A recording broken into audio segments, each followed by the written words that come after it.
Hey everyone, it's Blake here with ChessPathways.com, and in today's openings video, we're going to be talking about the Grunfeld Defense. The Grunfeld is a response to the queen's pawn opening, so after white plays pawn to d4, black plays knight f6, taking this e4 square under control. After white plays the popular c4, black plays g6. And it looks like we're headed for a King's Indian defense after bishop g7 and castles and d6, but after white plays knight to c3, in the Grunfeld defense, black now strikes at the center with d5. Now at first this looks a little bit dubious, because this pawn is not supported by a pawn.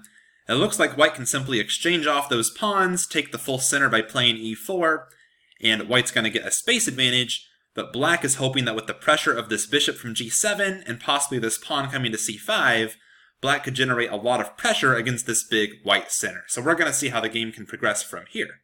In the main line, white does take on d5, black takes back with that knight. White plays e4, grabbing the full center. Knight takes c3, b takes c3, bishop to g7, developing that bishop to its natural square, and black's going to try to strike at c5 and get a lot of play against these central pawns. So I pulled a sample line here to show how the game might progress. If white plays the natural developing move knight to f3, now we see c5. And of course, white can't take this pawn or push the d-pawn yet because of bishop takes c3. So after bishop e3, just reinforcing this d-pawn, now queen a5, and we see that there's a lot of targets here in the white position. After queen to d2, black just castles, rook c1, and now rook d8, again increasing the pressure on this main target here on d4. White played rook c1, by the way, to make it possible for this pawn to push, which white usually does now, because you needed an extra defender here on the c3 pawn, otherwise that pawn would have been hanging because of the bishop and queen. But after d5, this pawn is still a target, it's still pinned to the queen, and black can continue with e6, bearing down against this pawn. Now if white were to play c4 in this position, which looks like a natural move, black has actually scored pretty well from this position. Black can simply exchange queens, which by the way makes it a lot harder for white to generate an attack with their space advantage, and now black just plays b6, bishop e2, knight a6, and this a-pawn is still isolated. This knight's going to find a good square here, possibly on b4, and after castles, knight b4, a3, knight a2, we see that white is kind of weak here on the dark squares. This knight could hop into c3, and black looks to be a little bit better.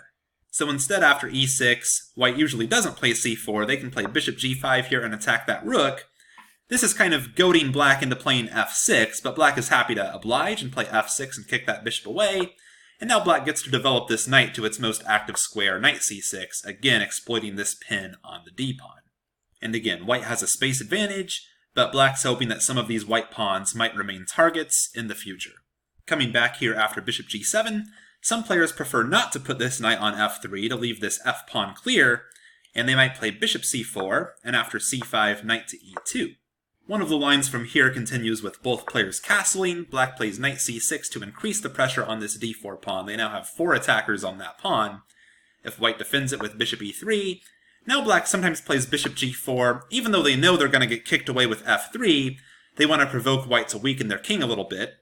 And after f3, black can throw in the in-between move knight to a5, attacking this bishop. And if white allowed this bishop to be taken, this would certainly not be so great for white after f takes g4 and knight takes c4. Now this bishop's under attack, and this knight's pretty strong. That's not what white's looking for.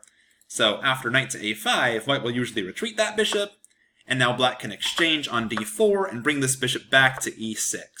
And now we see the point of black's play. White's not really able to play d5 here because this rook would be hanging in the corner. And if white does not play d5, black has really good control here of the c4 square. This knight and bishop are controlling it. White could put a major piece on the c-file. And even though white has some central superiority here, black has the long-term advantage of a 2-on-1 pawn majority here on the queen side, which could become an outside passed pawn, possibly in the endgame. Now I mentioned that d5 loses material, but white will often play it anyway. White can play d5 here, and if black decides to win the exchange, they have to trade off this very powerful bishop for a rook that was doing nothing in the corner. And after queen takes a1, black could be really weak here on the dark squares. Bishop h6 is already threatened. Thankfully here for black, black has this move f6 to stay alive, shutting down this queen, and it turns out white can't win this bishop back right away because the d3 bishop is hanging. but white still gets pretty good compensation here for an exchange, so white could consider making this exchange sacrifice by playing d5 anyways. These two lines really illustrated a lot of the key ideas of the Grunfeld, with black getting pressure against those white central pawns to compensate for their space disadvantage. There's many more lines. I would consider the Grunfeld to be a very complex opening just because of all the options both players have, and it's definitely not a beginner-friendly opening either. If you don't know how to make use of those outside pawn majorities here with a 2-on-1 on the queen side that black will often get, you're probably going to have a hard time playing the Grunfeld. Let's consider just one more possibility here from white in this position, and then we'll look at some alternatives that can happen earlier on. What if white plays this move bishop a3, simply trying to stop c5 so that white can maintain their iron grip here on the center? I used to like playing this move in blitz with white because so many black players would pre-move c5, and then I could just take that pawn with the bishop and black gets no pressure at all against my center. But it turns out this is nothing to fear. Black can just go ahead and get castled, and black's going to be able to play c5 eventually anyways. For example, after knight f3, b6, bishop c4, bishop b7, just attacking this e4 pawn, and after queen e2, black's ready to play c5 and get the same kind of pressure we've already seen against this d4 pawn and possibly the c3 pawn.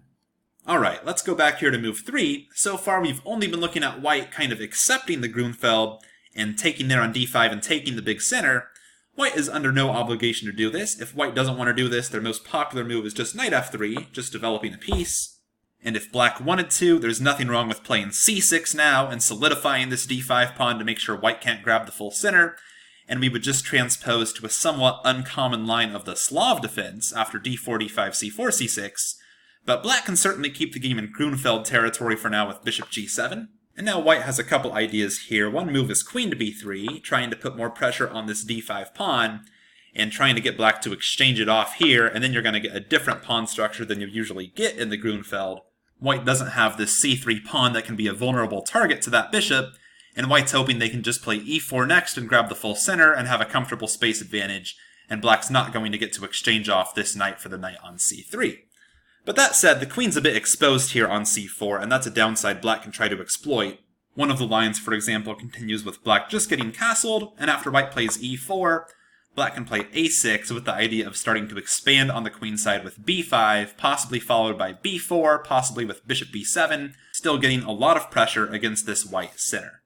White can continue with e5 and kicking that knight, but now black has the in-between move b5, and after queen b3, knight f to d7, white sometimes plays e6 here, really trying to expose the black king, but that also opens this g7 bishop back up. Just to show one possible continuation, you might see f takes e6, queen takes e6, king h8, and now queen e4 attacking this rook, but black can defend it with knight b6, and the position's roughly equal. White has an isolated queen's pawn here, so the position's probably going to be kind of similar to a lot of isolated queen's pawn positions.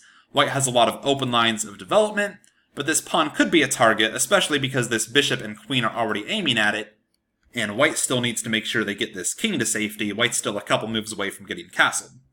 So that's this move queen b3 in this position. Also, bishop g5 has been tried, simply threatening to exchange off this knight, and then white could take this pawn with the knight on d5 and win a pawn without really compromising their pawn structure at all. White would just have an extra pawn with no weaknesses. So after bishop g5, black has a couple options here. Black could play something like c6 and go for a Slav defense kind of setup, but the two main Grunfeld moves here are knight to e4, just counterattacking this g5 bishop, or black can kind of accept this gambit and take the c4 pawn and play that way.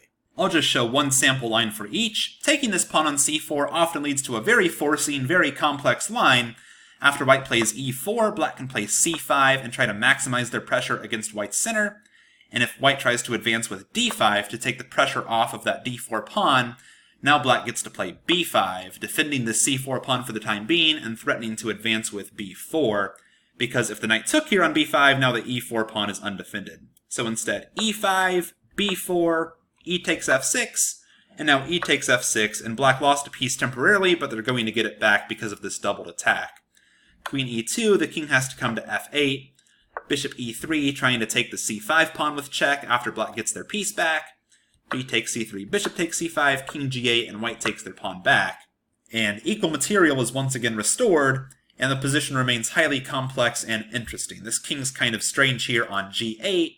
The d5 pawn's weak, the c4 pawn's weak, the c3 pawn could be weak after black plays f5 and opens this bishop back up.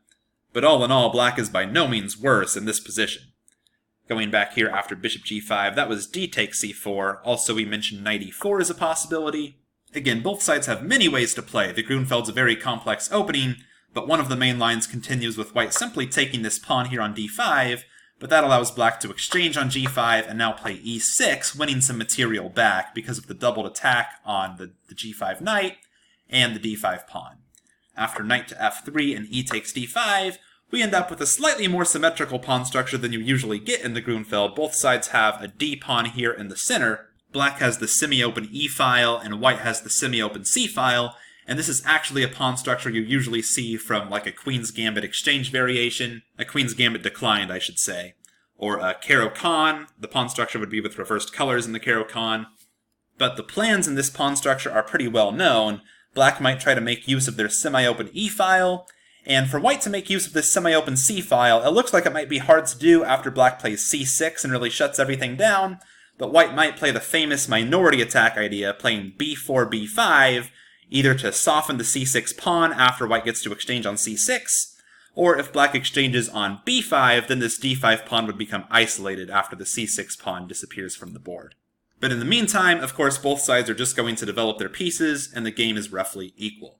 Thank you very much for watching, and please make sure you visit chesspathways.com and get signed up. It's totally free, only takes a couple seconds. I'll put a link down in the description, or you can just type it in your browser.